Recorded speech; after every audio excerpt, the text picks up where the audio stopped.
Clara Whitmore's hands trembled as she pressed the pen to paper. 3 words. That was all she had written in 2 hours. Dear Mr. Callahan. Outside her window, the man who owned her future was already drunk and shouting her name.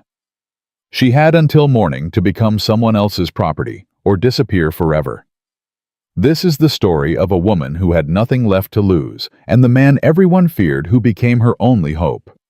If this story touches your heart, subscribe and follow Clara's journey to the very end. Comment your city below. I want to see how far this story travels.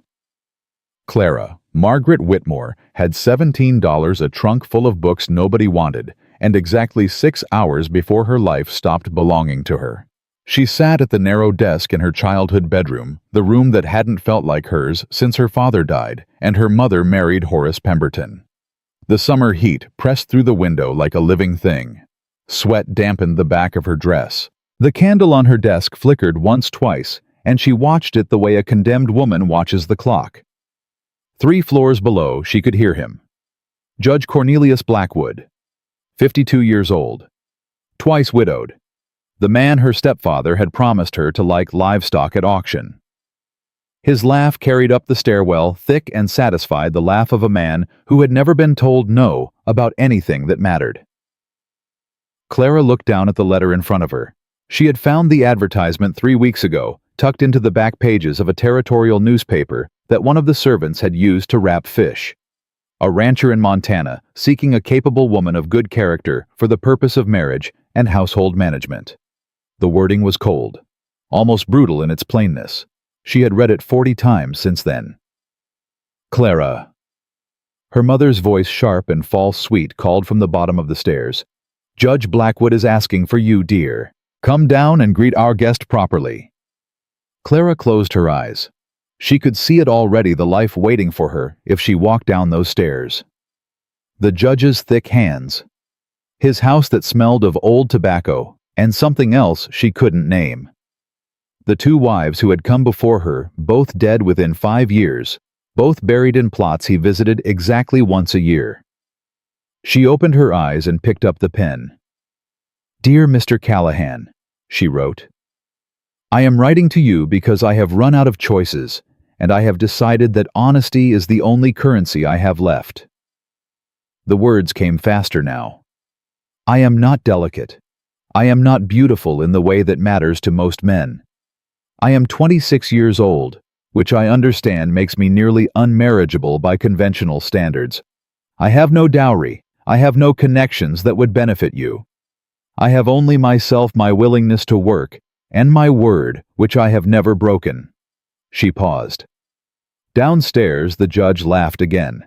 Her mother called her name a second time, the sweetness wearing thin. I need to leave where I am, Clara wrote. I cannot tell you why in a letter, but I can tell you this: if you are a man who keeps his word, I will keep mine. If you are a man who believes a marriage can be built on respect rather than romance, I believe the same. If you are willing to take a chance on a woman you have never met, I am willing to travel 1,000 miles to meet you. She signed her name. She addressed the envelope, and then she did something she had not done since her father's funeral. She prayed. Dad. The letter left Philadelphia on a Tuesday morning. Clara did not know if it would arrive. She did not know if Samuel Callahan would read it. She did not know if he would respond or laugh or throw it in the fire the way sensible men threw away letters from desperate women. What she knew was this: she had bought herself time. Not much, but enough. Her mother had negotiated a 6-week engagement period with Judge Blackwood. 6 weeks for Clara to prepare herself and settle her affairs, her mother's polite words for accept her fate quietly. Clara used those 6 weeks differently. She sold her grandmother's brooch, the only valuable thing she owned, for $12, and kept the money hidden in the false bottom of her trunk. She memorized the stagecoach schedules from Philadelphia to points west. She packed and repacked her bag until she could do it in the dark silently in under 3 minutes. And she waited. The first letter from Montana arrived on a Wednesday afternoon, exactly 19 days after she had sent hers. Clara was in the parlor pretending to embroider while her mother entertained Mrs. Pemberton, no relation to her stepfather, but equally vicious in her opinions about Clara's good fortune in securing such a distinguished match. The servant who brought the mail was new. She didn't know to give Clara's letters to her mother first. She simply handed the stack to Clara with a small curtsy and left. Clara saw the return address and felt her heart stop. S. Callahan, Blackwater Creek, Montana Territory. "What is that, dear?" her mother asked, not looking up from her own letters. "Nothing," Clara said. Her voice came out steady. She didn't know how. "A circular from the Women's Auxiliary. They want donations for the Western missions." Her mother made a dismissive sound. "Those savages! As if God's word makes a difference to people who live like animals." Clara tucked the letter into her embroidery basket and excused herself to her room. She locked the door. She sat on the bed. She opened the envelope with shaking hands. The handwriting was blunt and direct, each letter pressed hard into the paper as if the writer had better things to do than be elegant. "Miss Whitmore," it read, "I received your letter. I read it twice. I don't know what to make of a woman who calls herself not beautiful and expects that to be an argument in her favor, but I appreciate honesty, even when it's strange." Clara let out a breath she hadn't known she was holding. "I am 34 years old. I own a horse ranch in Montana Territory. I have been alone for 8 years, and I have gotten used to it, which is not the same as liking it. I am not looking for love. I don't know if I'm capable of it anymore, but I am capable of respect, and I am capable of keeping my word, and if those things are enough for you, they are enough for me." She read the last lines 3 times. "If you are still willing after reading this, write back. Tell me something true about yourself, not something you think I want to hear. Something true." It was signed simply S. Callahan. Clara laughed. She couldn't help it. It came out broken and strange, somewhere between joy and terror, and she pressed her hand over her mouth to keep it from turning into something else. She wrote back that night. The second letter arrived 8 days later, then a third, then a fourth. Each one was longer than the last. Each one revealed a little more. She learned that Samuel Callahan had fought in the war, the wrong side by Philadelphia standards, though he never said which one. She learned that he had lost someone, though he didn't say who or how. She learned that he hadn't been inside a church in 8 years, and that the town of Blackwater Creek had opinions about this that he had stopped caring about a long time ago. She told him about her father, about the printing business that had failed, about her mother's remarriage, and the slow way the house had stopped feeling like home. She did not tell him about Judge Blackwood. Not yet. Some truths were too heavy to put in a letter. But in her fourth letter she wrote this: "I need to leave Mr. Callahan, not want. Need. There is a man here who believes he owns my future, and I have 6 weeks to prove him wrong. If you are willing to help me, I will spend the rest of my life being worthy of that help. If you are not, I will understand. But I needed you to know the truth before we go any further." His response came faster than any of the others. 5 days. As if he had written it the moment he received hers and sent it on the next post. "Miss Whitmore, come on the 20th. I will meet the stage in Blackwater Creek. We can speak plainly when you arrive. Bring only what you need." 4 sentences. That was all.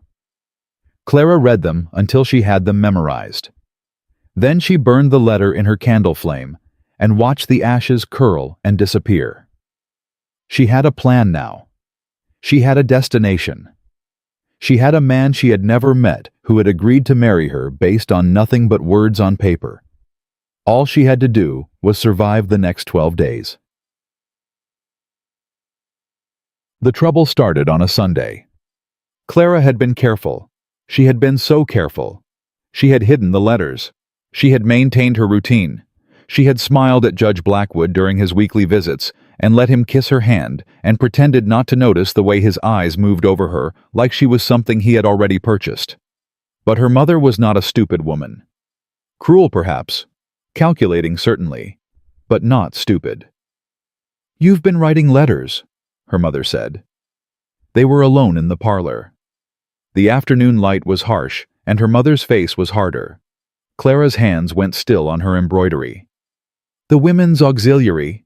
"Don't." Her mother's voice was cold. "The servants talk, Clara. They always talk. You've been receiving letters from Montana Territory. You've been sending letters to Montana Territory.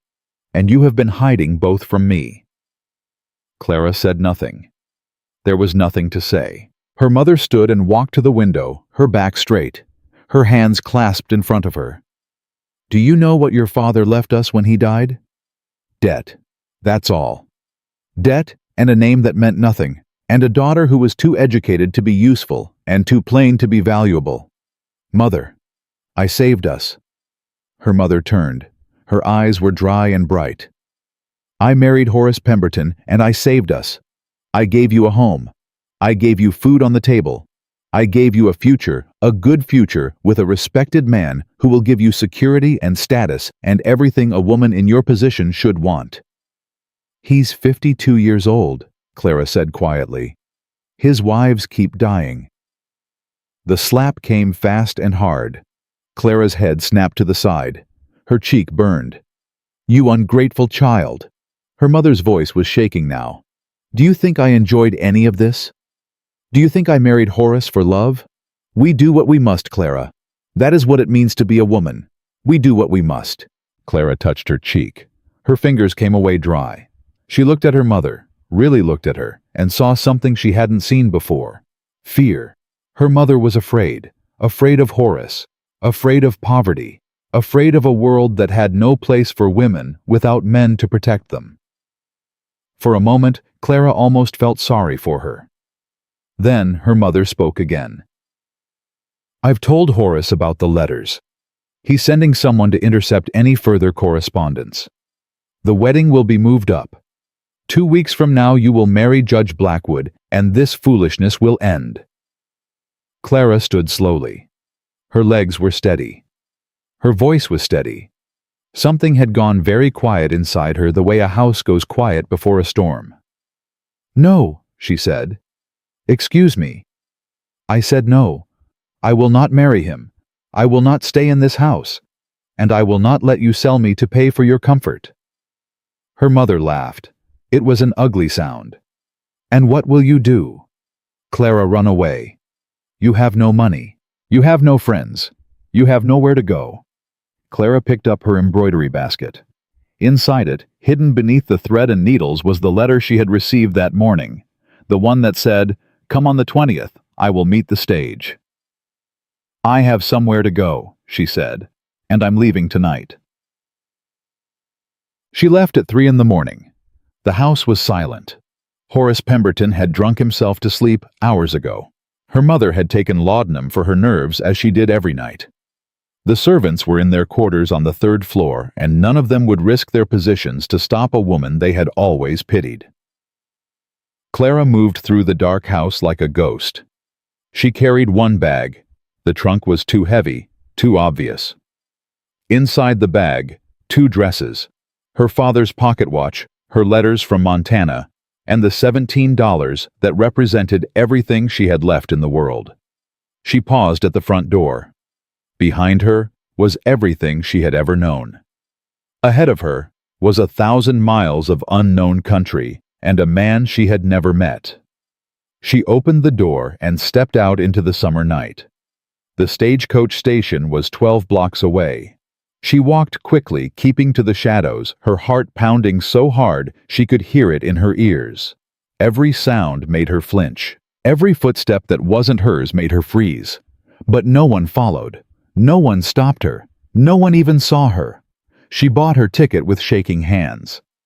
The clerk looked at her, a woman alone traveling west in the middle of the night, and raised his eyebrows. "One way to Montana Territory," Clara said. "Blackwater Creek." "That's a long way for a lady traveling alone." "I'm meeting my husband," she said. The lie came easily. It wasn't even really a lie. Not anymore. The stage left at dawn. Clara sat by the window and watched Philadelphia disappear behind her, and she didn't cry. She had done enough crying. What she felt now was something else. Something that might have been terror. Something that might have been hope. She had 11 days of travel ahead of her. 11 days to become someone new. 11 days to prepare herself for a man who had written, "I am not looking for love.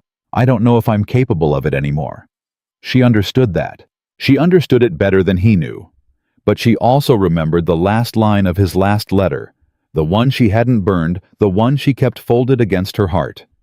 "I will meet the stage. We can speak plainly when you arrive." Plainly, honestly, without pretense or performance. That was all she had ever wanted. The journey west was longer than she had imagined. The first stage took her to Pittsburgh, the second to Cincinnati, the third to St. Louis, where she waited 2 days for a connection to points further west. She ate little. She slept less. She spoke to no one, except when absolutely necessary, and she learned quickly that a woman traveling alone attracted attention she didn't want. In St. Louis, a man in a fine coat offered to buy her dinner. When she refused, he grabbed her arm. "Let go of me," she said. "Now don't be unfriendly. A lady like you traveling alone, you must be lonely." Clara looked at him. She thought about her mother. She thought about Judge Blackwood. She thought about all the men who had ever looked at her and seen only what they wanted to take. "I am not lonely," she said. "I am not lost. And if you do not remove your hand from my arm in the next 3 seconds, I will scream so loudly that every person in this station will come running." He let go. She walked away without looking back. That night in a boarding house that charged 50 cents for a bed and didn't ask questions, Clara took out her letters from Samuel Callahan and read them all again. "I appreciate honesty, even when it's strange. I am capable of respect, and I am capable of keeping my word. If you are still willing after reading this, write back. Tell me something true about yourself." She had been writing to a stranger. She had trusted a stranger with her future, and in less than a week, she would meet that stranger and discover whether she had made the bravest decision of her life or the most foolish one. She folded the letters carefully and put them away. Then she lay down on the narrow bed, closed her eyes, and let the sound of the unfamiliar city carry her toward sleep. Blackwater Creek, Montana territory appeared on the horizon on a Thursday afternoon in late July. Clara had been traveling for 11 days. She had crossed rivers and prairies and mountains she had only read about in books. She had eaten food that would have horrified her mother and slept in places that would have given her nightmares. But she had made it. She was here. The stage rolled to a stop in front of a building that called itself the Blackwater Creek Hotel, though it looked more like a large house with ambitions. Clara pressed her face to the window and saw the town for the first time. One main street, a row of timber buildings, a water trough, a church with a white steeple, a general store, a blacksmith. And standing apart from the small crowd that had gathered to watch the stage arrive the way a man stands when he has grown used to being watched and has long since stopped caring about it, was a tall figure in a dark hat. He wasn't looking at the stage. He was looking at her. Clara's breath caught. She couldn't see his face clearly. The hat was pulled too low and the afternoon sun was behind him. But she could see the way he stood, still, watchful, like a man who had learned to take the measure of things before deciding what to do about them. She smoothed her dress. She tucked a stray piece of hair behind her ear. She picked up her bag with both hands and stepped down from the stage into the Montana summer. The heat hit her first. Drier than Philadelphia. Cleaner somehow, like the air itself had never been breathed before. Then he was walking toward her. Not fast, not slow. Just steady the way a man walks when he knows where he's going and doesn't need to prove it. He stopped 2 feet away and removed his hat. Clara looked up at him. Gray-blue eyes. Dark hair going silver at the temples. A face that had seen things it didn't talk about. A mouth that looked like it had forgotten how to smile and wasn't sure it wanted to remember. "Miss Whitmore," he said. His voice was low and quiet, the voice of a man who didn't waste words. "Mr. Callahan," she replied. They looked at each other for a long moment. Clara felt something shift inside her, the same thing that had shifted when she'd read his first letter, the same thing that had made her walk out of her mother's house in the middle of the night. She had come 1,000 miles to meet this man. She had risked everything she had on 4 sentences in a letter. And now, standing in front of him in the summer heat of a town she had never seen before, she understood something that she hadn't let herself understand until this moment. She didn't just need him. She wanted him. She wanted this life. She wanted the chance to build something real with someone who had promised her honesty instead of pretty lies. "You came," he said. "I said I would." Something flickered in his eyes. Not quite surprise, not quite respect, something closer to recognition, as if he had been looking for something in her and had just found it. "I keep my word too," he said. Then he picked up her bag without asking and turned toward a wagon at the edge of the street. Clara followed him. Behind her, she could already hear the whispers beginning. The wagon ride out of town took the better part of an hour, and Clara learned 3 things about Samuel Callahan before they reached his land. First, he did not fill silence with meaningless talk. Most men she had known treated quiet like an enemy to be defeated. Samuel seemed to regard it as a companion. Second, he watched everything: the road, the sky, the way the grass moved in the wind, and her. He watched her too, though he tried not to make it obvious. Third, his hands were steady on the reins, the way a man's hands are steady when they have done hard work for a long time and expect to keep doing it. "The house is plain," he said after they had been riding for nearly 40 minutes. "I should have said that in the letters." "You did say it." He glanced at her just briefly. "Did I?" "Third letter. You said you weren't a man who cared much for fancy things." Something shifted in his expression. Not quite surprise. Closer to the look of a man who had been listened to more carefully than he expected. "You remember that." "I remember all of it, Mr. Callahan." He was quiet for a moment. Then he said, "Sam. I'm sorry. My name. It's Sam. If we're going to do this, you might as well use it." Clara felt something warm move through her chest. It was such a small thing. A name. Permission to use it. But after 11 days of strangers and silence, and not knowing what waited for her at the end of the road, it felt like the first solid ground she had touched in weeks. "Sam?" she said, testing the shape of it. "Then you should call me Clara." He nodded once. "Clara." Neither of them spoke again until they reached the ranch, but the silence felt different now. Less like distance. More like the beginning of something. The ranch was everything his letters had promised, and nothing she had imagined. Larger than she expected. More alive. There were horses in the pastures, and men working near the barn, and a house that sat on a rise overlooking it all, like it had grown there naturally. Sam helped her down from the wagon. His hand was rough and warm, and he let go the moment her feet touched the ground, as if he understood without being told that she needed space to breathe. "I'll show you inside," he said. "You can rest. We'll talk after supper." "I don't need rest." He looked at her. "You've been traveling for 11 days. I've been running for 11 days. That's different. I'll rest when I know what I've run to." That almost smile crossed his face again. The one she had seen at the stage station. It lasted about 2 seconds before it disappeared, but she caught it. "Fair enough," he said. "Come inside. We'll talk now." The kitchen was large and clean, and smelled like coffee that had been sitting on the stove too long. Sam poured 2 cups without asking, and set one in front of her. Clara wrapped her hands around it and waited. "I need to know something," he said, "before we go any further." "Ask." "The man you mentioned in your letters, the one who thinks he owns your future, is he going to come looking for you?" Clara had known this question was coming. She had prepared herself for it during every mile of the journey west, but hearing it spoken out loud in this kitchen by this man who had agreed to marry her, sight unseen, it still made her stomach tighten. "Yes," she said. "I think he will." Who is he? His name is Cornelius Blackwood. He's a judge in Philadelphia. My stepfather owes him money, and I was the payment.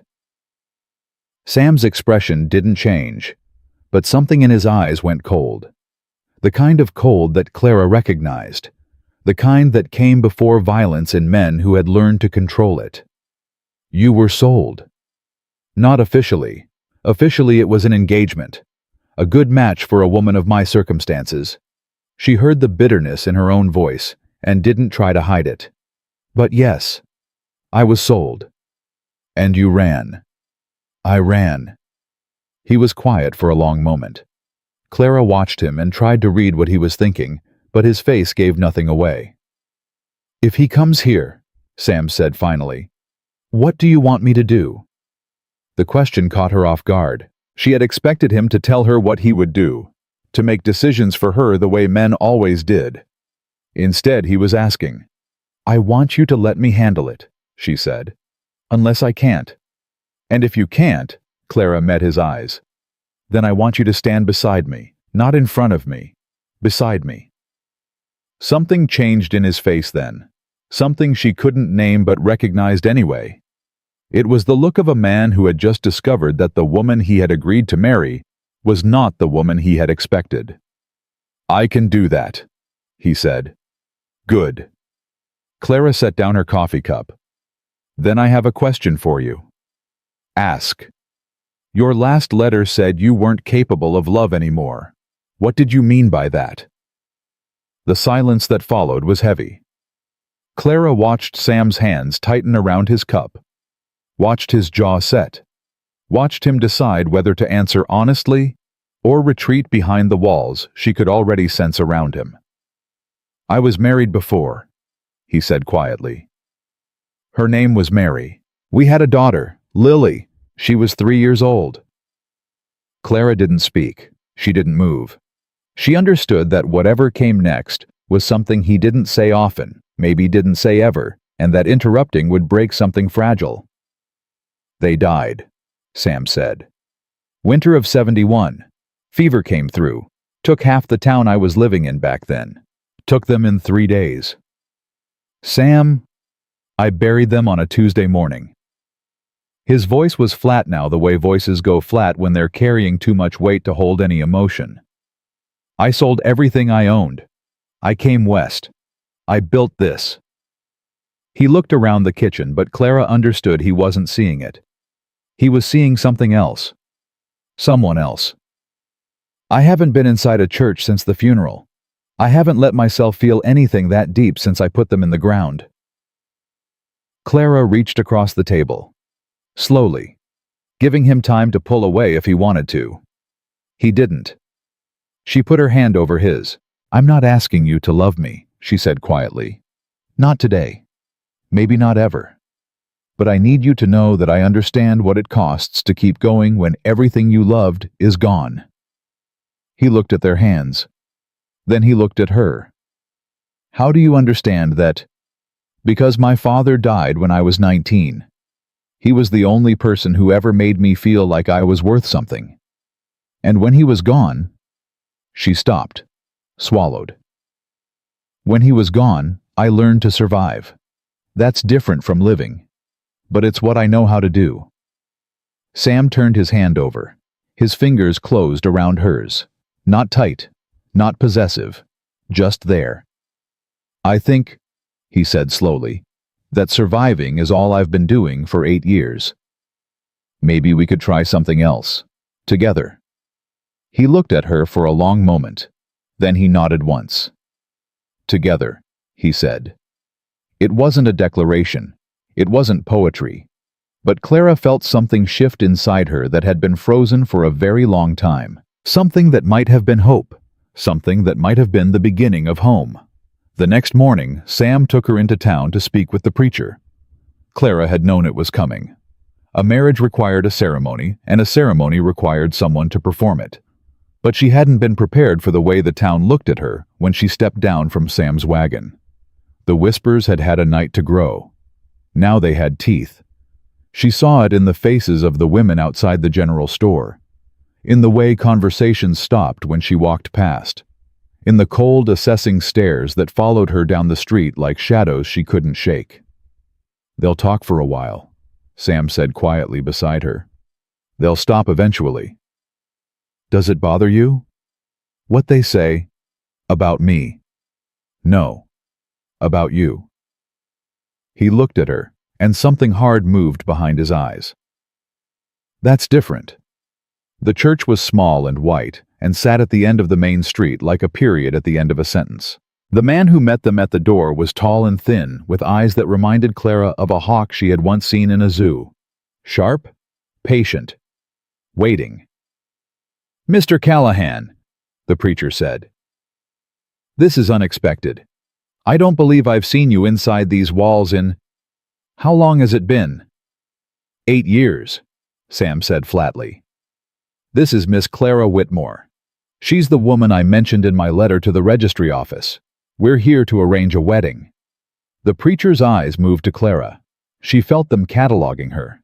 The plain dress, the travel-worn bag, the face of a woman who had clearly come from somewhere else and was clearly running from something. "Miss Whitmore." He didn't offer his hand. "I'm Reverend Ezekiel Crane. Welcome to Blackwater Creek." "Thank you, Reverend. Please, come inside. We have much to discuss." The discussion took place in a small office behind the sanctuary. Reverend Crane sat behind a desk covered in papers and looked at them both with an expression that managed to be polite and disapproving at the same time. "A mail order arrangement," he said as if the words tasted bad. "This is unconventional, Mr. Callahan. I didn't come here for your opinion on it. Nevertheless, you'll have it." Crane folded his hands on the desk. "Marriage is a sacred institution. It requires more than letters and convenience. It requires a foundation of faith, of community, of shared values. It requires two people who give their word and keep it," Sam said. "That's what we're offering." "And what about you, Miss Whitmore?" Crane turned to Clara. "Do you understand what you're entering into? A life here is not an easy one. The winters are harsh, the work is endless, and the social standing of your intended husband is, shall we say, complicated." Clara understood what he was really asking. "Do you know what you're getting? Do you know who you're marrying? Do you know that this man is the most feared man in town, and that choosing him means the town will never fully accept you?" "I understand perfectly, Reverend." "Do you? Because I've seen young women come west before with romantic notions in their heads. Most of them are broken within a year. Some of them are dead within 2. I don't have romantic notions." Clara kept her voice steady. "I have practical ones. I have the ability to work hard and keep my word and build something real with a man who has offered me respect instead of ownership. If that's not enough foundation for you, then I don't know what would be." Crane's eyes narrowed. Beside her, Clara felt Sam go very still, the kind of still that came before action. "You're direct," Crane said. "I'm not sure if that's admirable or foolish." "Most days neither am I, but it's honest, and that's all I have to offer." The office was quiet for a long moment. Crane looked at her, then at Sam, then back at her. 2 weeks, he said finally. "I'll need 2 weeks to post the notices and make the arrangements." 1 week, Sam said. "Excuse me." "You heard me. 1 week. Post whatever you need to post, but we're not waiting 2 weeks while the town gossips and you drag your feet." "Mr. Callahan." 1 week, Crane, or we'll find someone else." Clara watched the preacher's face change, watched the calculation happening behind his eyes, watched him decide that fighting Sam Callahan wasn't worth the trouble. 1 week, he said tightly. "Next Saturday, 10 in the morning." They left without shaking his hand. Outside the church, the summer sun was brutal. Clara felt it pressing down on her like a weight, and she understood that the heat wasn't the only thing that was going to be hard to bear in this place. "He doesn't like me," she said. "He doesn't like anyone, but you especially." "Why me especially?" Sam was quiet for a moment. Then he said, "He has a daughter, Patience. She's 22. He's been trying to marry her off to me for 3 years." Clara stopped walking. You didn't mention that in your letters. It didn't seem important. I never had any interest in her, still don't. But he did. He had interest in the match. Yes. Clara thought about that. About a preacher who had spent 3 years trying to secure his daughter's future with the richest rancher in the territory. About how that preacher must feel now that a stranger had arrived to take what he considered his daughter's rightful place. He's going to make trouble, she said. Probably. You don't seem concerned. Sam looked at her. I've been making trouble for this town since I arrived. One more enemy doesn't change much. It does for me. I came here for a fresh start, not to inherit your battles. Something shifted in his expression. The hardness softened just slightly. You're right, he said. That's not fair to you. I should have warned you. Yes, you should have. Clara started walking again. But you're warning me now. That counts for something. They were almost back to the wagon when a voice called out behind them. Mr. Callahan! Clara turned.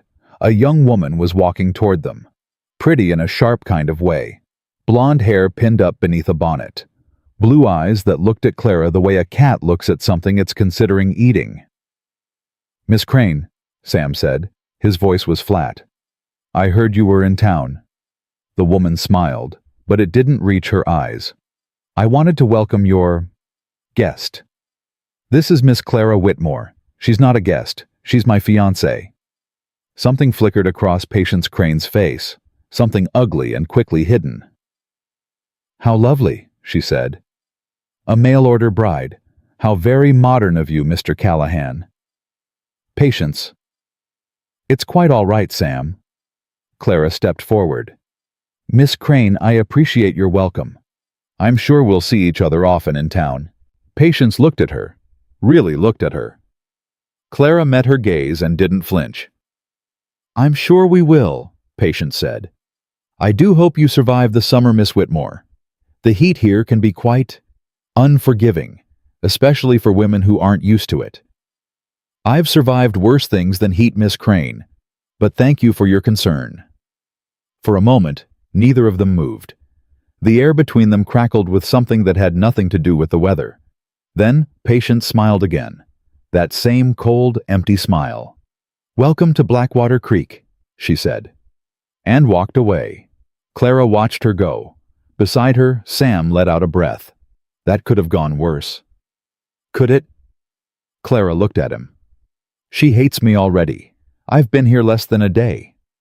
She doesn't hate you. She hates what you represent. Which is the end of her plans. Sam helped her into the wagon. Patience Crane has been planning to be the mistress of my ranch since she turned 18. You've taken that from her without even trying. I didn't take anything. You chose. Yes. He climbed up beside her and took the reins. I did. They rode back to the ranch in a silence that felt different from before. Heavier. Clara thought about Reverend Crane and his careful disapproval. About Patience and her cold blue eyes. About the whispers that had followed her through town like a disease. She had come 1,000 miles to escape one trap. She was beginning to wonder if she had walked into another. That evening after supper, Clara sat on the porch and watched the sun go down over the hills. The land stretched out in every direction, endless and indifferent, and for the first time since she had arrived, she let herself feel how alone she really was. Sam found her there an hour later. He didn't ask what she was thinking.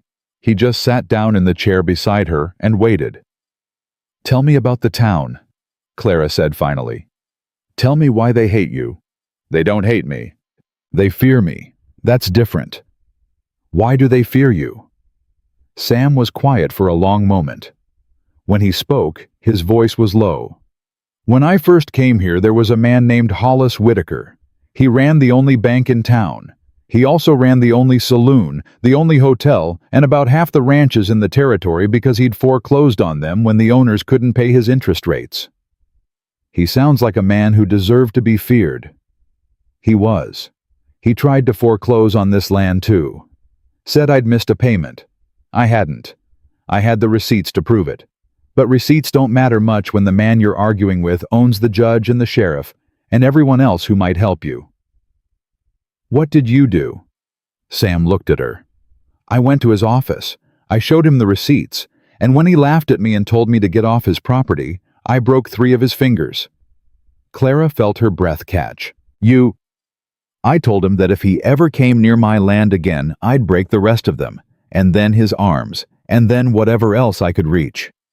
Sam's voice was calm, almost gentle. He left town 2 weeks later, sold everything he owned and disappeared. Nobody's seen him since. And the town decided I was dangerous. They weren't wrong. He looked out at the hills. I've been alone ever since. And I've been fine with that. Until what? Until your first letter. He turned back to her. You wrote that you weren't delicate, that you weren't frightened of hard work, that you believed a marriage could be built on respect instead of romance. He paused. Nobody had ever said anything like that to me before. Clara didn't know what to say, so she said the only thing that felt true. I meant every word. I know. He reached over and took her hand. That's why you're here. They sat like that as the last light faded from the sky. 2 broken people holding on to each other in the dark. Neither of them saw the rider who had stopped on the ridge above the ranch. Neither of them saw him watch them for a long moment before turning his horse and heading back toward town. And neither of them knew that Reverend Ezekiel Crane had just received a telegram from Philadelphia. A telegram about a runaway woman and the powerful judge who wanted her back. The telegram arrived in Blackwater Creek 3 days before the wedding was supposed to happen. Reverend Crane read it twice. Then he read it a 3rd time, slower, savoring each word like a man who had just been handed exactly what he needed. Seeking information on Clara Margaret Whitmore. Stop wanted for theft of family property. Stop reward for information leading to her return. Stop.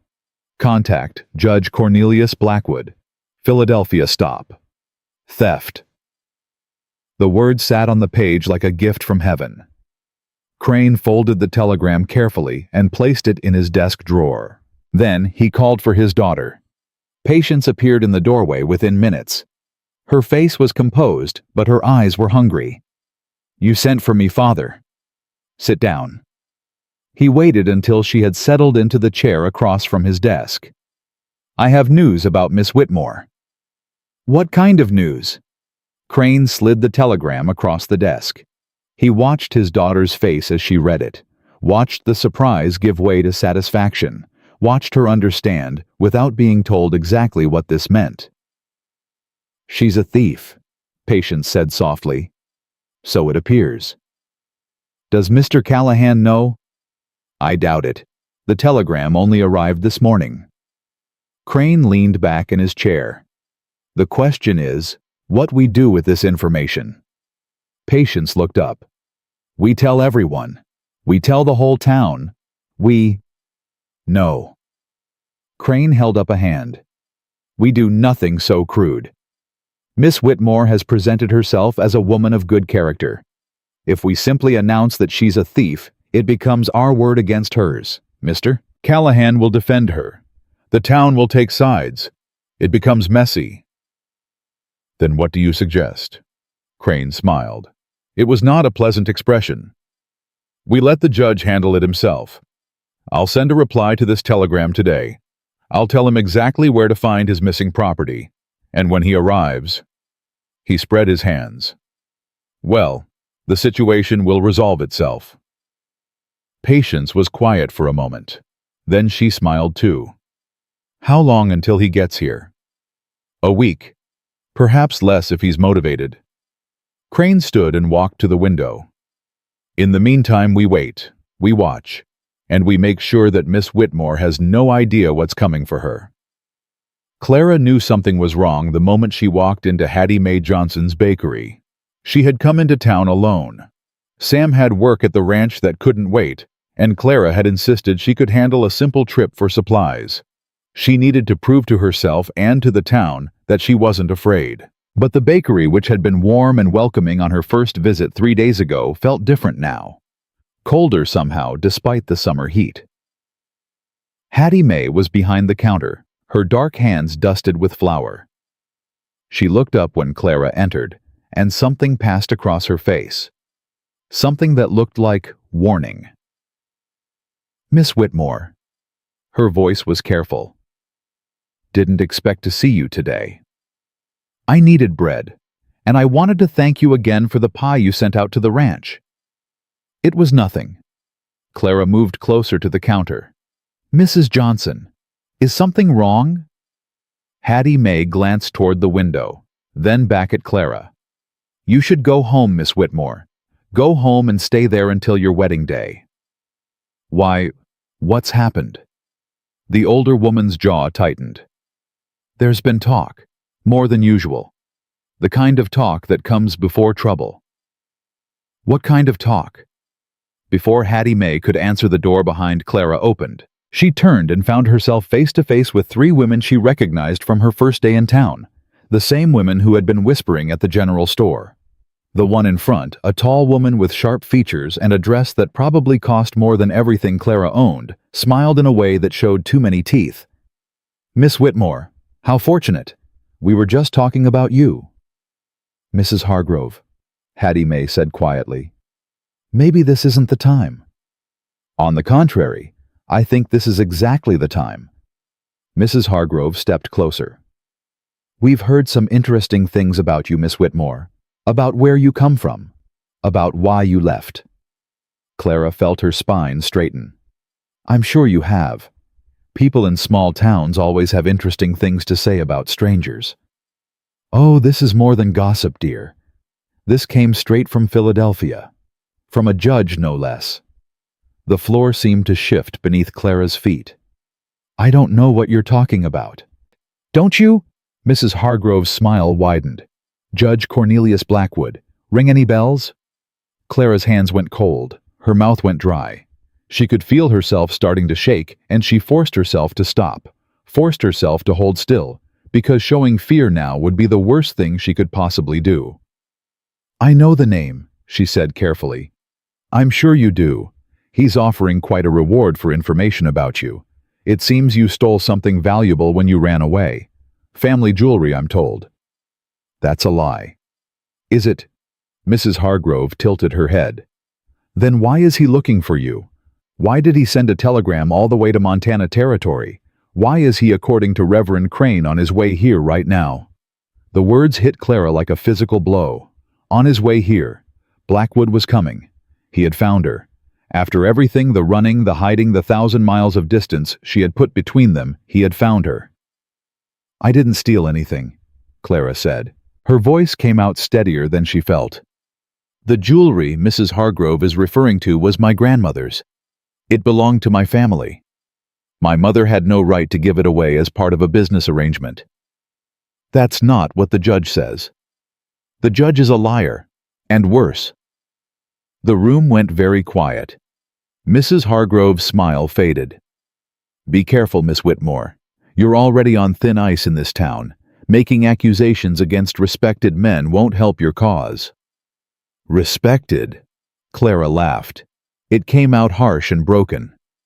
"Is that what he's told you, that he's respected? Did he mention that his 2 previous wives both died within 5 years of marrying him? Did he mention that I was sold to him like livestock to pay off my stepfather's debts?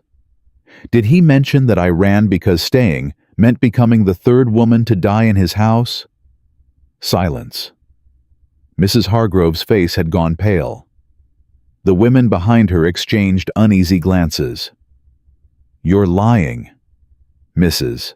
Hargrove said, but her voice had lost its confidence. "I have no reason to lie. I have no reputation here to protect. I have nothing but the truth. And the truth is, this Cornelius Blackwood is not coming for stolen jewelry. He's coming for me.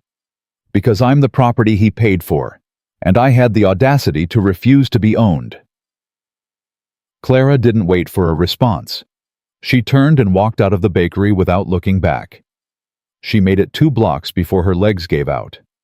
She stumbled into an alley between buildings and pressed her back against the wall and let herself shake. Let herself feel the terror she had been holding back since the moment she heard Blackwood's name. He was coming. He had found her. And this time, there would be nowhere left to run. "Clara!" She looked up. Sam was standing at the entrance to the alley, his face unreadable. "How did you—" "Eli saw you leave the bakery. He saw your face." Sam moved toward her slowly, the way a man moves toward a wounded animal. "What happened?" Clara told him. "All of it. The telegram, the accusations, Blackwood coming." When she finished, Sam was quiet for a long moment. His jaw was set tight, and something dangerous moved behind his eyes. "He's not taking you anywhere," he said. "Sam, I mean it. I don't care what he says you did. I don't care what lies he's spread. You came here in good faith and I gave you my word, and that word means something. He's a judge. He has power. He has money. He has nothing I can't fight." Sam's voice was hard. "I've dealt with powerful men before. They bleed the same as anyone else. I don't want you to fight for me. I want—" Clara stopped, took a breath. "I want to fight for myself, but I can't do it alone." "You're not alone." He reached out and took her hands. "You haven't been alone since the day you stepped off that stage." Clara looked at him. This man she had known for less than a week. This man who had promised her respect instead of love and was giving her both without seeming to realize it. "The wedding is in 3 days," she said. "I know. If we wait, Blackwood might get here first. He could stop it. He could—" "Then we don't wait." Sam's grip tightened on her hands. "We get married today." Clara's heart stopped. Today? Right now. This afternoon. Before anyone can stop us. Before Crane has time to invent reasons to delay. Before Blackwood gets within 100 miles of this town. Crane won't do it. He's the one who told everyone about the telegram. Then we find someone else. Who? Sam was quiet for a moment. Then he said, "There's a judge in Silver Springs, 30 miles east. He owes me a favor from years back. If we leave now, we can be married by sundown." It was insane. It was reckless. It was exactly the kind of impulsive decision that her mother would have called ruinous. Clara looked at the man in front of her, at his steady eyes and his rough hands and the quiet certainty in his voice. "Yes," she said. They rode out of Blackwater Creek within the hour. Clara didn't look back. There was nothing to look back at. Everything that mattered was riding beside her, and everything that threatened her was somewhere behind, getting closer with every passing hour. The journey to Silver Springs took most of the afternoon. They pushed the horses hard, stopping only when they had to, speaking little, but staying close. By the time the town appeared on the horizon, the sun was already starting its descent. Judge Marcus Wheeler was a small man with kind eyes and a wife who took one look at Clara and Sam and immediately started making coffee. "Sam Callahan," Wheeler said, shaking Sam's hand. "Been a long time." "Too long. I need a favor, Marcus." "Name it." "I need you to marry us. Today. Right now." Wheeler looked at Clara, then back at Sam. "There's usually paperwork, notices, waiting periods. We don't have time for waiting periods." Something in Sam's voice made Wheeler pause. The older man studied them both for a long moment. Then he nodded slowly. "I take it there's a story here." "There is, but it's not one I can tell you right now." "Fair enough." Wheeler turned to his wife. "Martha, would you mind standing as witness?" The ceremony took less than 10 minutes. There were no flowers, no music, no guests beyond Martha Wheeler and her husband. Clara wore the same dress she had been wearing when she fled the bakery that morning. Sam wore the same clothes he had been working in when he came to find her. But when Wheeler asked if she took this man to be her husband, Clara said yes, and she meant it, more than she had ever meant anything. And when Sam slid a simple silver band onto her finger, a ring he had apparently been carrying in his pocket since the day she arrived, and looked at her with an expression that held something she had never seen in his face before. She understood that this wasn't just a legal arrangement anymore. It hadn't been for a long time. "I now pronounce you husband and wife," Wheeler said. Sam kissed her. Brief, gentle, a promise more than a performance. When they pulled apart, Clara was crying. She hadn't realized it until she tasted salt. "It's done," Sam said quietly. "It's done," she repeated. They stayed in Silver Springs long enough to sign the papers and drink Martha Wheeler's coffee. Then they rode back toward Blackwater Creek in the gathering dark. Clara was married. She was safe. She heard the horses before she saw them. 4 riders coming fast from the east.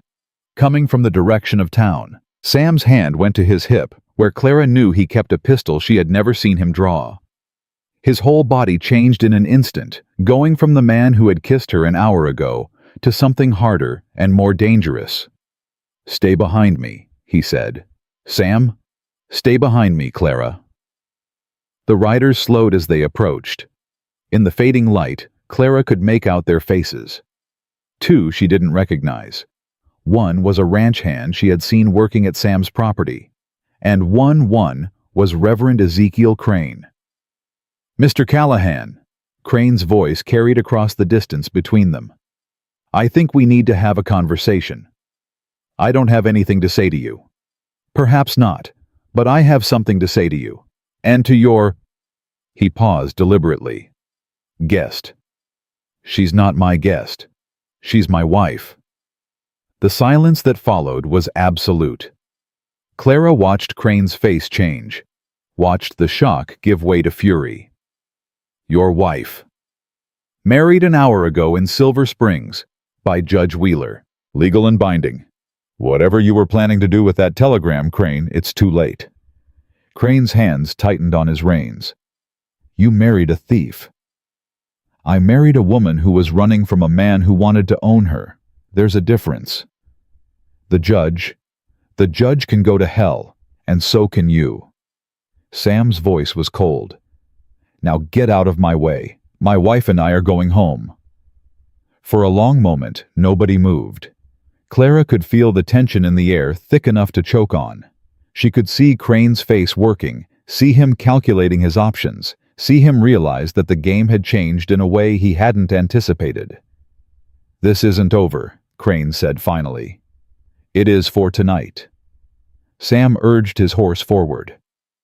Clara followed. The riders parted to let them pass. They rode in silence until they were well out of earshot. Then Clara let out a breath she felt like she had been holding for hours. "He's not going to give up," she said. "No, he's not. Blackwood is still coming." "Yes." "What do we do?" Sam looked at her. In the darkness, she couldn't read his expression, but she could hear something in his voice that hadn't been there before. Something that sounded almost like peace. "We go home," he said. "We sleep, and tomorrow we start fighting." Clara thought about that, about the word home, about the word we. She had been alone for so long. She had been running for so long. And now, for the first time in years, she had someone standing beside her. Someone who had chosen her. Someone who had married her, not because she was beautiful or wealthy or well-connected, but because she had written him honest letters and shown up when she said she would. "Sam," she said. "Yes. Thank you. For today. For all of it." He was quiet for a moment. Then he reached over and took her hand. "You don't have to thank me. That's not what this is." "What is it then?" He didn't answer right away.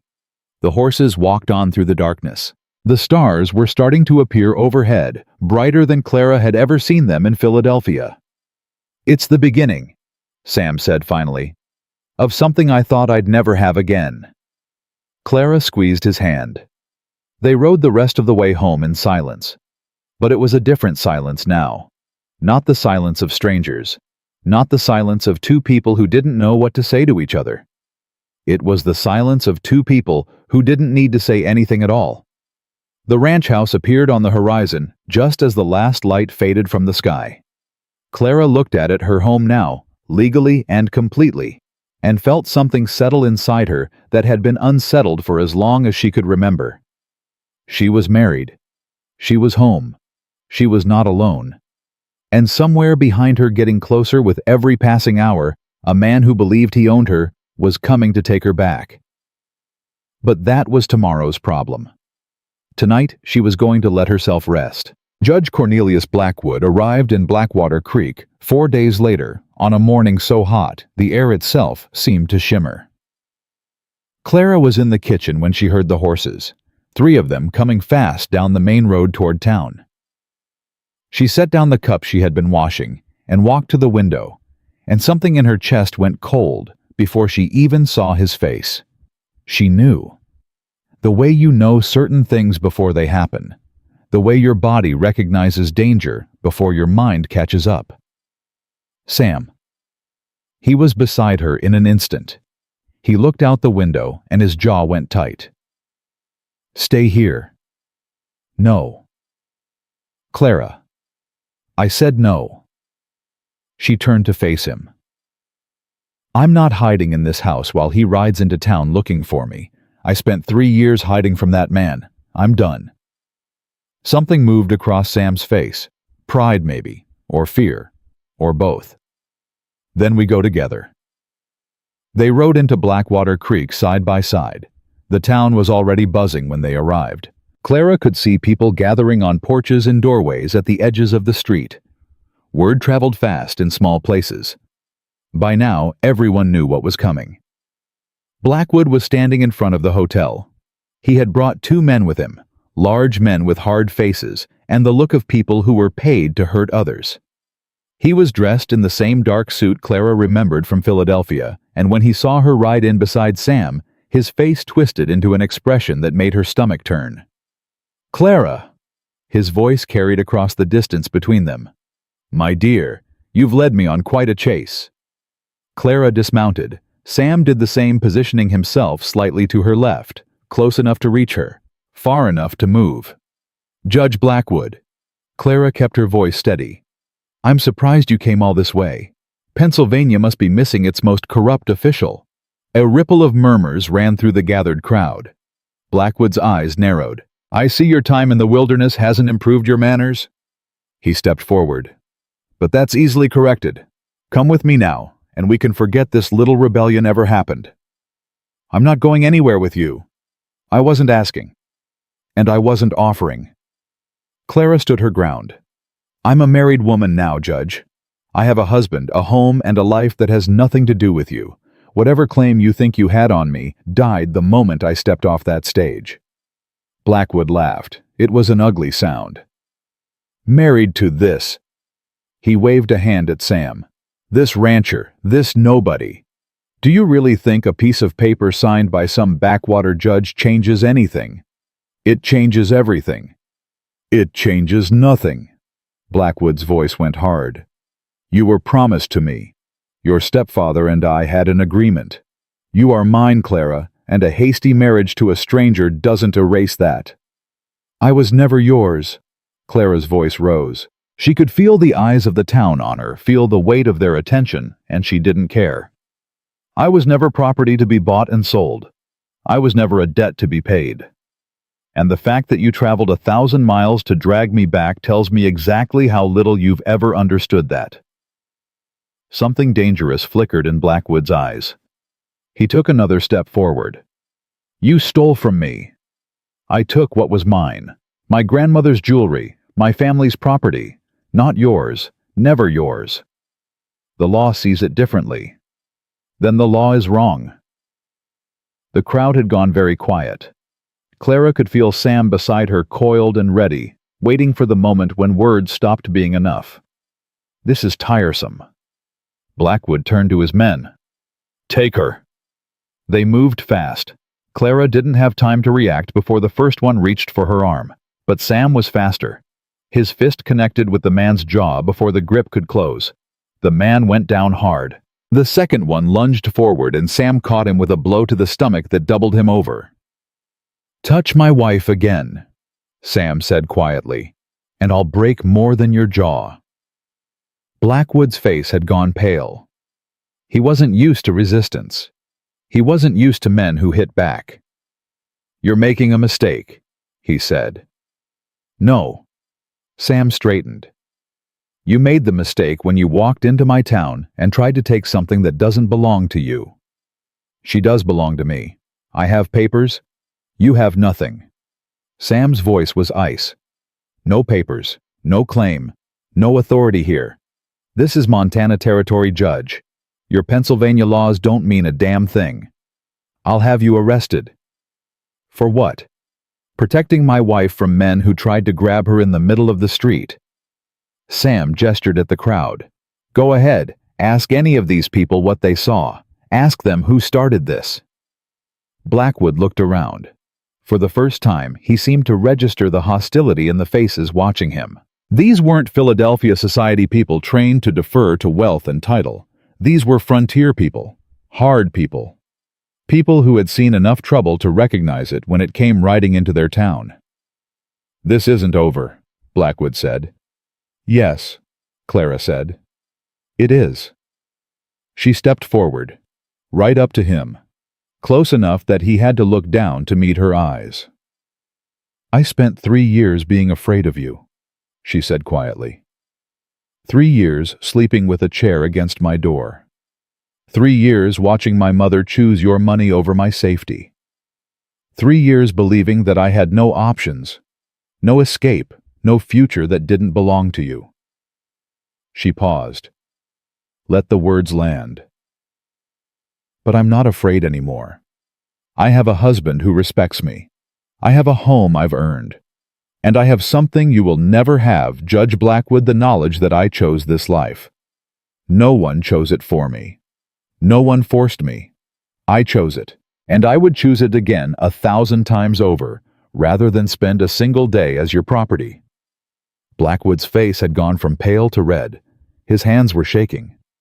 Clara had never seen him lose control before, and watching it now felt like watching a mask slip off something ugly.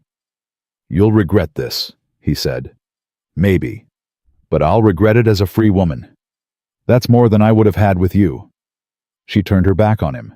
It was the most dangerous thing she could have done. Every instinct screamed at her to keep him in sight, to watch for the moment when his rage overcame his caution. But she kept walking, and Sam fell into step beside her. And they didn't look back. Behind them she heard Blackwood shouting, heard his men groaning as they pulled themselves up from the dirt, heard the crowd beginning to murmur again louder now with something that sounded almost like approval. They were halfway to their horses when Hattie Mae Johnson stepped out of her bakery and blocked their path. "Mrs. Callahan." Clara stopped. "Mrs. Johnson." The older woman looked at her for a long moment. Then she did something Clara hadn't expected. She smiled. "That," Hattie Mae said, "was the finest thing I've seen in this town in 20 years. You come by the bakery later. I'm making you a pie."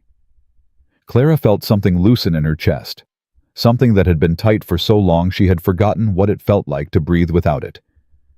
"Thank you," she said. "Don't thank me yet." Hattie Mae glanced toward where Blackwood was still standing, his face contorted with fury. "Man like that doesn't give up easy. You watch your back here." "I will." They rode back to the ranch in silence, but it was a different kind of silence now. The silence after a battle. The silence of people who have won something and are still trying to understand what it means. That night, Clara sat on the porch and watched the stars come out, and Sam sat beside her the way he had every night since she arrived. "He'll try again," she said. "Probably. He has money, power, friends in places we can't reach. He does." Clara looked at her husband. "You're not worried?" Sam was quiet for a moment. Then he said, "I stopped being worried about powerful men a long time ago.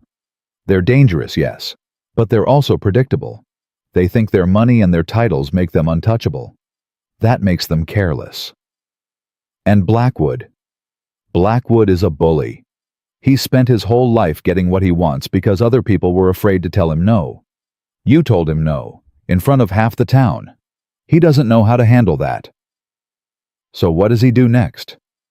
He tries to find another way. He looks for leverage. He looks for weakness.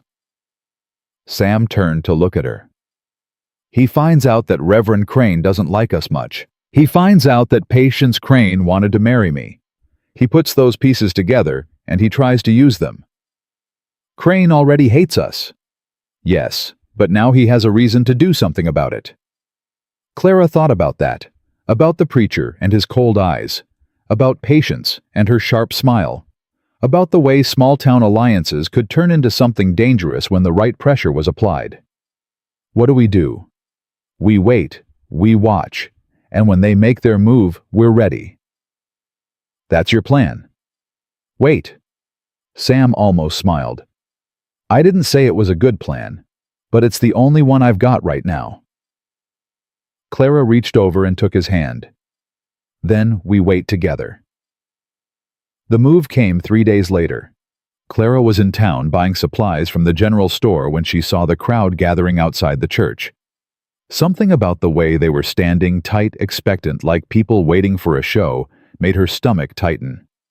She walked toward them. The crowd parted as she approached, and she saw what they were looking at. A notice had been posted on the church door. Large letters. Official looking. Concerning the marriage of Samuel Callahan and Clara Whitmore.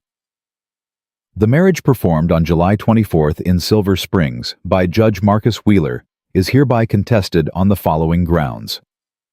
The bride, Clara Margaret Whitmore, is under legal obligation to another party. The marriage was performed without proper notice or documentation. The officiating judge was not authorized to perform ceremonies for residents of Blackwater Creek. A hearing will be held on August 3rd to determine the validity of the union.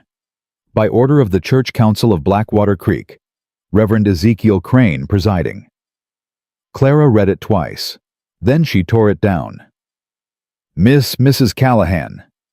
Reverend Crane's voice came from behind her. That is official church property. Clara turned. Crane was standing on the church steps, with Patience beside him. Both of them were smiling. This, Clara said, holding up the notice, is a lie. Judge Wheeler was fully authorized. The marriage was legal, and I have never been under legal obligation to anyone. Judge Blackwood disagrees. Judge Blackwood is not a court. He's a man who didn't get what he paid for. There's a difference. Crane's smile didn't waver. Nevertheless, the hearing will proceed. August 3rd. You and Mr. Callahan are expected to attend. And if we don't, then the marriage will be annulled in absentia. Crane tilted his head. Your choice, of course, but I would think carefully before making it. He turned and walked back into the church. Patience lingered for a moment, her eyes bright with satisfaction. I told you the heat here was unforgiving, she said softly. You should have listened. She followed her father inside. Clara stood in the street with the crumpled notice in her hand and felt the anger rise inside her like a tide. She had fought so hard, she had come so far, and now this petty, vindictive man and his jealous daughter were trying to take it all away. She rode home faster than she should have. She burst through the kitchen door and found Sam at the table going over ranch accounts. They're contesting the marriage, she said. Sam looked up. His face went very still. Tell me. She told him. All of it. The notice, Crane's smugness, Patience's parting words. When she finished, Sam was quiet for a long moment. Then he stood up and walked to the window and looked out at the land that had been his refuge for 8 years. August 3rd, he said, 5 days from now. Crane doesn't have the authority to annul a marriage. He's a preacher, not a judge. He has Blackwood backing him, and the church council. The church council is 3 old men who do whatever Crane tells them to do. Sam turned to face her. This is theater. They're trying to scare us into giving up. It's working. He crossed the room and took her hands. Clara, listen to me. That marriage is legal. Wheeler filed the papers. They're on record in Silver Springs. Nothing Crane does in that church changes that. But if people believe, then we prove them wrong. We show up on August 3rd with every piece of documentation we have. We bring Wheeler himself if we have to. We make it clear that this is nothing but a desperate attempt by a bitter man to punish us for not playing his game." Clara looked at him. "You really think it'll be that simple?" "No." Sam's jaw tightened. "But I think we don't have a choice. If we don't fight this, they win. And I'm not willing to let that happen." "Neither am I." He pulled her close. She let him.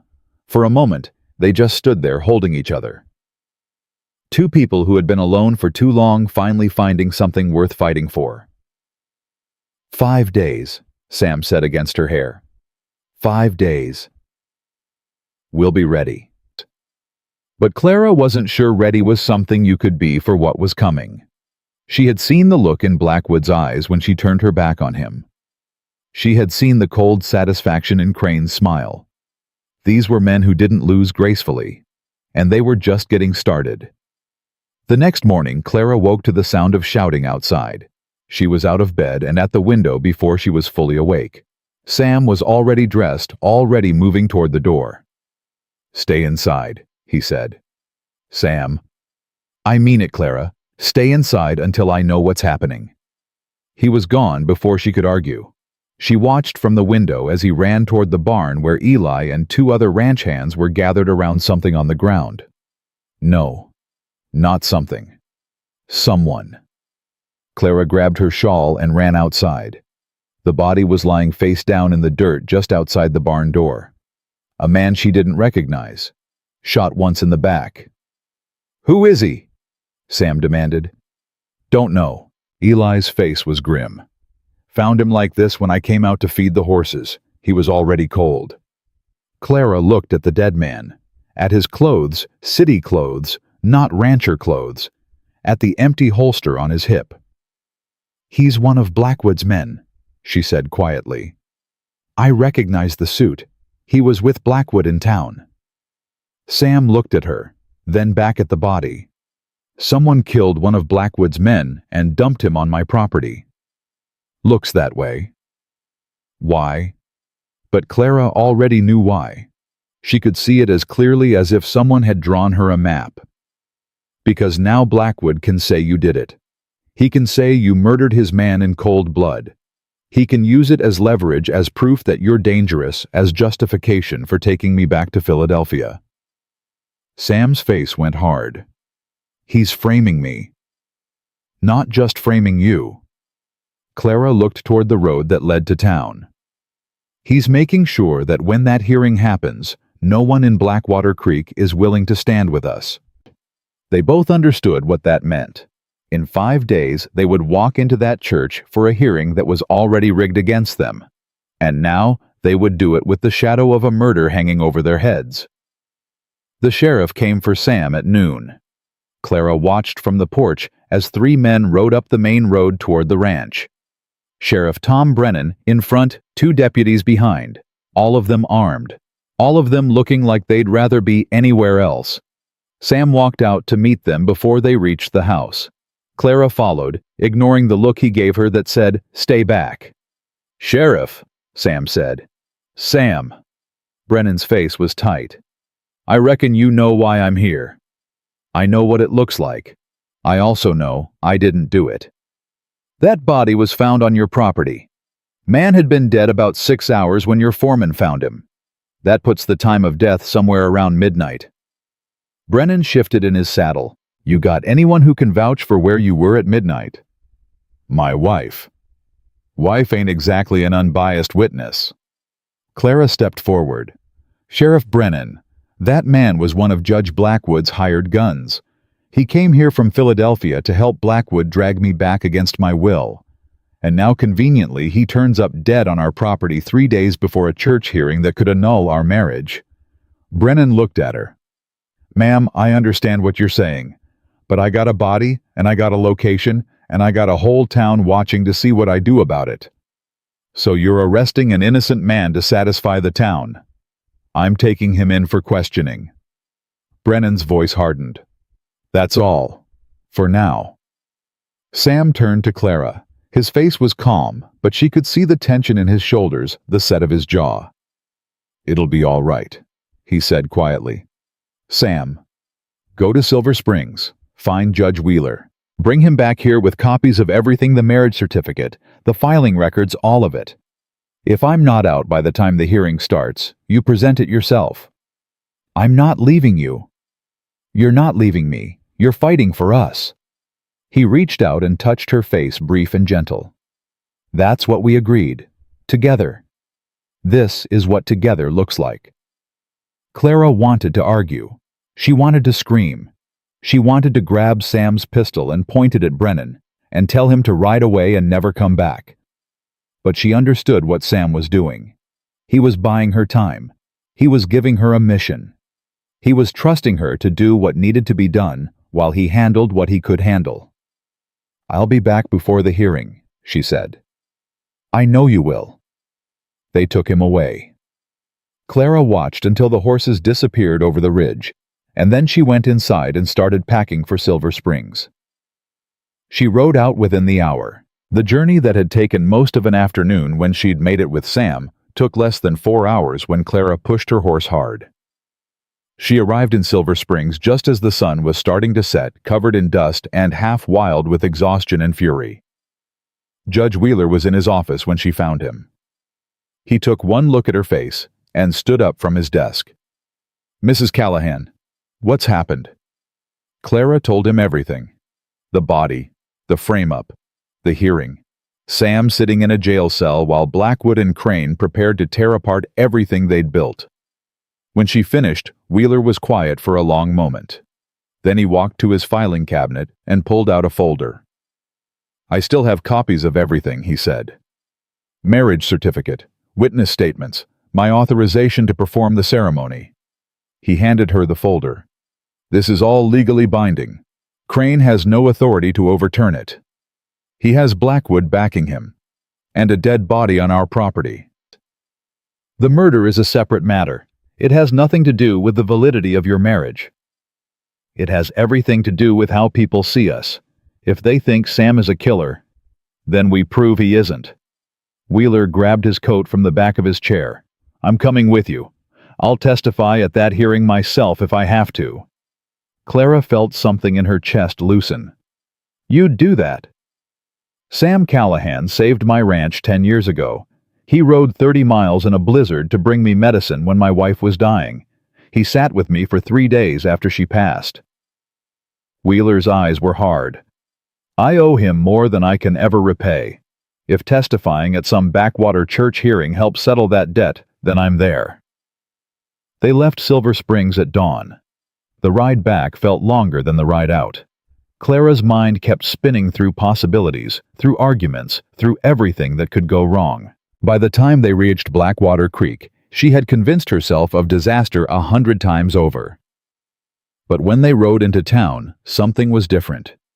The streets were crowded. People were gathered in clusters, talking in low voices, looking toward the sheriff's office, with expressions Clara couldn't read. She dismounted in front of the jail and pushed through the door. Sheriff Brennan was sitting at his desk. Sam was sitting in a chair across from him, not in a cell, not in chains, just sitting there with a cup of coffee in his hand, like they'd been having a conversation. Clara, Sam stood up. You made good time. What's happening? Why aren't you locked up? Because the sheriff found something interesting this morning. Sam looked at Brennan. Tell her. Brennan sighed. I sent my deputy to search the body again, more thorough this time. We found a letter in his inside pocket, hidden in a seam. What kind of letter? The kind that proves he wasn't killed on the Callahan ranch. Brennan pulled a piece of paper from his desk and handed it to Clara. It's from Judge Blackwood, written 2 days ago. Instructions for the man, his name was Garrett Burke, to ride out to the Crane property and wait for further orders. Clara read the letter, read it again, felt understanding dawn like sunrise. He was killed at Crane's property. Looks that way. Burke was supposed to be a witness at the hearing, corroborate Blackwood's story about you being promised to him. But something went wrong. Maybe he got cold feet. Maybe he knew too much. Brennan shrugged. Either way, someone shot him and dumped the body on Sam's land to throw suspicion. Blackwood. Or Crane. or both? Brennan looked tired. I've got enough here to hold off on any charges against Sam, but I don't have enough to arrest anyone else. Not yet. The hearing is today, Clara said. I know. We need to be there. I know that too. Brennan stood up. I'll be there myself. Whatever happens in that church, I want to see it with my own eyes. The church was packed when they arrived. Clara had never seen so many people in one place in Blackwater Creek. Every pew was full. People were standing along the walls, crowded into the doorways, spilling out onto the front steps. The whole town had turned out to watch. Reverend Crane was standing at the front behind a table that had been set up like a judge's bench. Patience sat in the front pew, her face composed, her eyes bright with anticipation. And beside her, looking like he owned the room, sat Judge Cornelius Blackwood. Clara walked down the center aisle with Sam on one side and Judge Wheeler on the other. She could feel the eyes on her, could hear the whispers starting, could sense the shift in the room as people registered who she had brought with her. Mrs. Callahan. Crane's voice was cold. You're late. I'm right on time, Reverend, and I've brought a witness.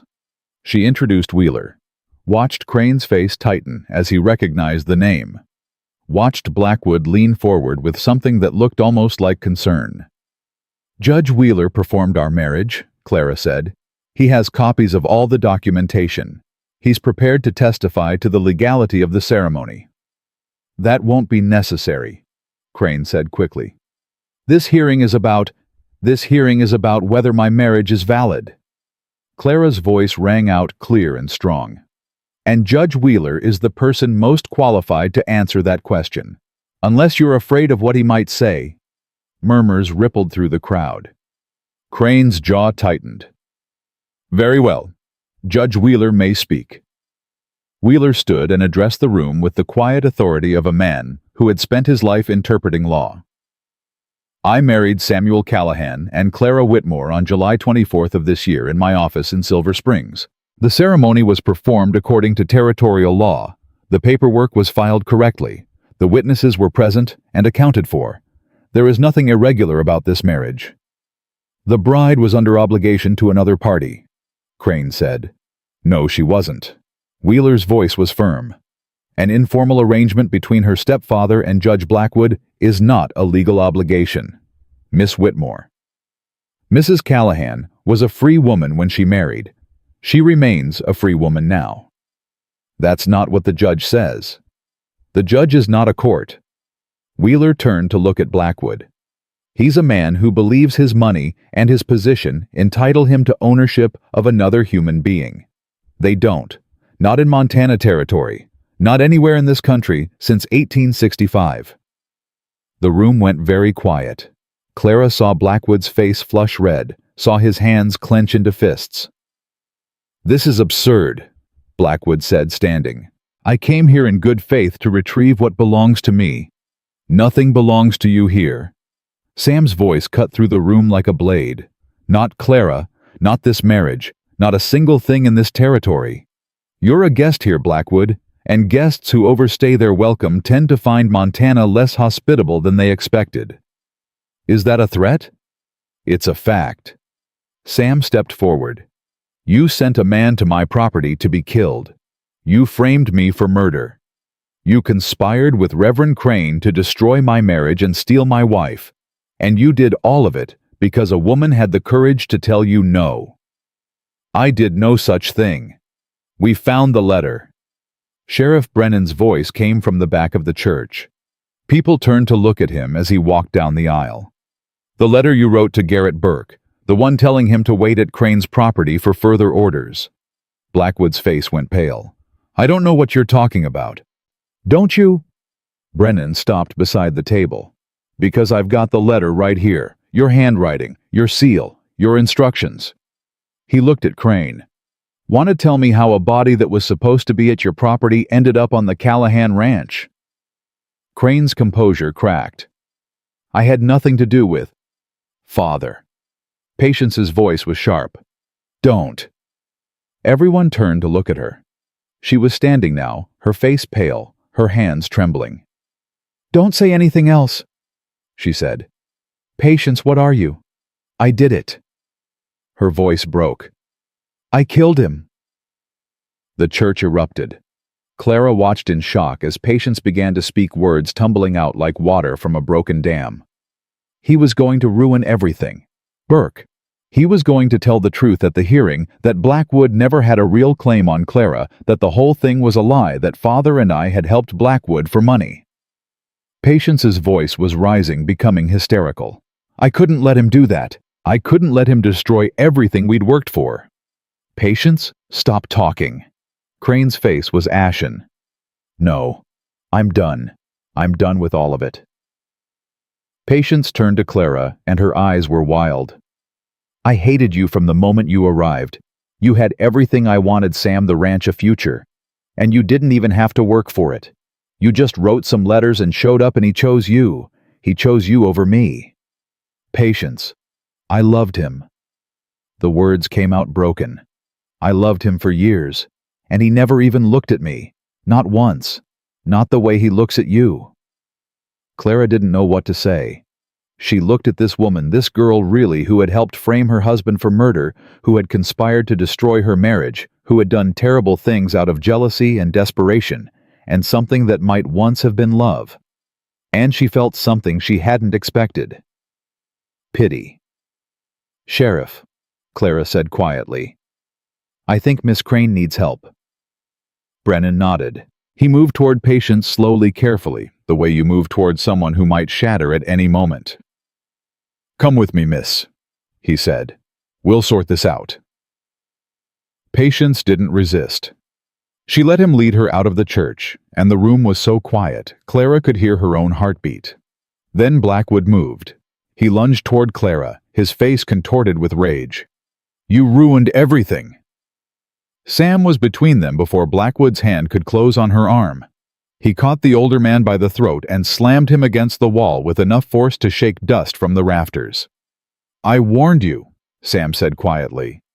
"I told you what would happen if you touched her." "Sam." Clara put her hand on his arm. "Don't." "He tried to." "I know.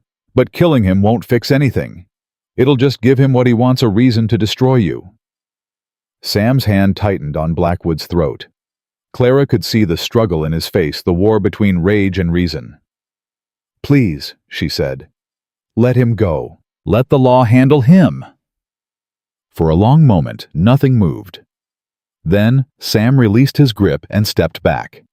Blackwood slumped against the wall, gasping. "Get out," Sam said. "Get out of this town. Get out of this territory. And if I ever see your face again, I won't stop next time." Blackwood looked at Clara, at Sam, at the room full of people who were watching him with expressions that ranged from contempt to disgust. He had lost. He knew it. Everyone knew it. He straightened his coat and walked out of the church without another word. The silence lasted for about 3 seconds. Then everyone started talking at once. Clara felt hands on her shoulders, voices in her ears, people pressing close to offer congratulations and apologies and explanations. Hattie Mae was there hugging her tight. Dr. Westbrook was shaking Sam's hand. Even Mrs. Hargrove, the woman who had first spread the gossip about Clara, approached with tears in her eyes. "I'm sorry," she said. "I didn't know. I didn't understand." Clara looked at her for a long moment. Then she nodded. "Thank you." It wasn't forgiveness, not exactly, but it was a start. The crowd eventually dispersed. The church emptied out. The sun began its slow descent toward the horizon. Clara and Sam walked out of the building together into the warm summer evening. "It's over," Clara said.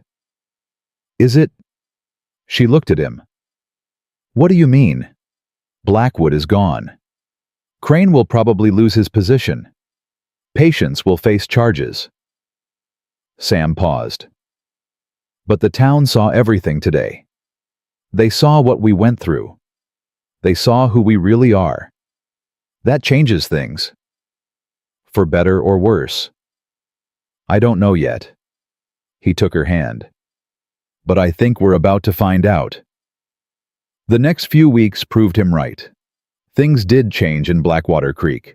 Slowly at first, then faster. The whispers stopped. The cold looks faded. People who had avoided Clara in the street began to nod, then to smile, then to stop and talk. Hattie Mae's Bakery became a regular stop for Clara on her trips to town. Mrs. Hargrove brought a pie to the ranch apple still warm from the oven and stayed for coffee. The new preacher, a young man named David Holloway, who had been called in to replace Crane, made a point of welcoming Clara and Sam to Sunday services. Sam went. Not every week, but some weeks. And each time Clara saw something in his face that she had never seen before. Peace. On a cool evening in late September, 2 months after the hearing, Clara sat on the porch and watched the sun go down over the hills she had come to love. Sam sat beside her in the chair that had become his, the way it had become hers, the way everything on this ranch had become theirs. "I got a letter today," she said. "From who?" "My mother." Sam was quiet for a moment. "What did she say?" "She's leaving Horace, moving back to her sister's house in Vermont." Clara paused. "She said she was sorry. For everything." "Do you believe her?" "I don't know. Maybe." Clara looked at the letter in her hands. She said she was afraid, that she did what she did because she didn't see any other way, that she thought she was protecting me by giving me to Blackwood. "That's not protection. That's sacrifice." "I know, but—" Clara stopped, tried to find the words. "I think I understand now in a way I didn't before. Fear makes people do terrible things. It makes them hurt the people they love because they're too scared to fight for something better. You weren't too scared." "I was terrified. Every moment from the time I wrote that first letter to the time I stepped off that stage." Clara looked at him. "But I was more afraid of staying than I was of running. And I think that's the difference. I think that's what my mother never had." Sam reached over and took her hand. His fingers were rough and warm and familiar now, the hands of the man she had chosen and who had chosen her. "Are you going to write back?" "I don't know. Maybe. Someday." Clara leaned against his shoulder. "Right now, I just want to be here. With you.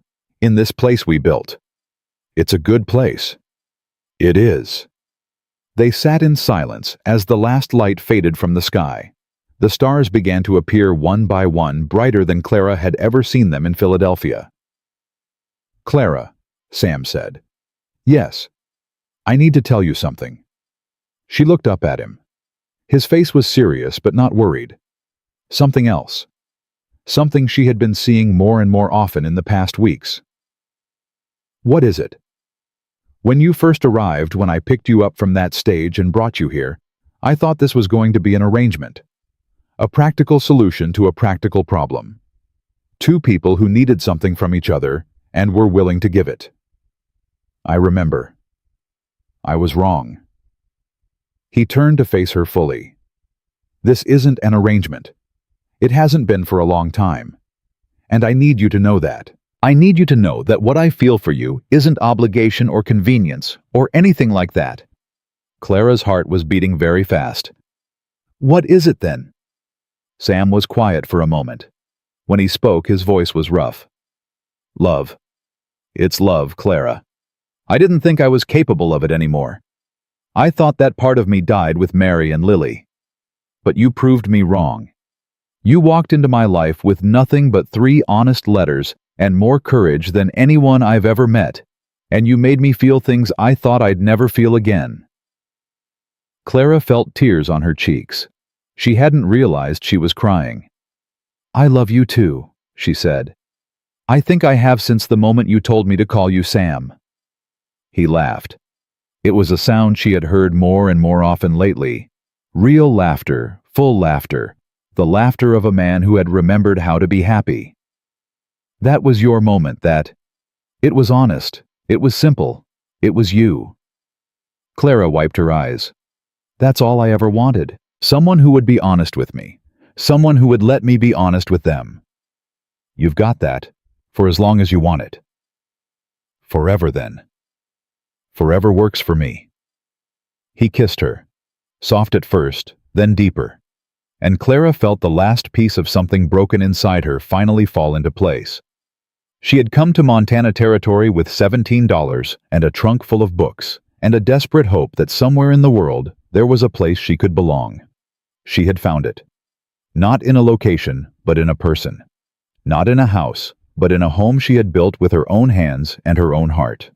The woman who had stepped off that stage 3 months ago, terrified, alone, running from everything she knew, was gone now. In her place was someone stronger. Someone who had fought for what she wanted and won. 2 years later, Clara Callahan sat on that same porch with her daughter in her arms and watched her husband ride in from the pastures. The child was small and perfect, with Sam's gray eyes and Clara's dark hair. And when Sam saw them sitting there, his whole face changed in a way that still made Clara's breath catch. He dismounted and walked across the yard and up the steps. He kissed Clara first, then the baby, then Clara again. "Good day," she asked. "Better now." They sat together as the sun went down over the hills of Blackwater Creek. The town that had once rejected them had become their community. The man who had been feared was now respected. The woman who had arrived as a stranger was now someone people greeted by name. They had built this, all of it, out of honest letters and hard work, and the stubborn refusal to let anyone else decide what their lives would look like. And sitting there with her family around her and the wide Montana sky above, Clara understood something her mother had never learned. Love was not something you waited for. It was something you chose, something you fought for, something you built day by day and year by year with someone brave enough to build it with you. She had chosen well, and she would keep choosing every day for the rest of her life. That was the whole of it. And it was enough.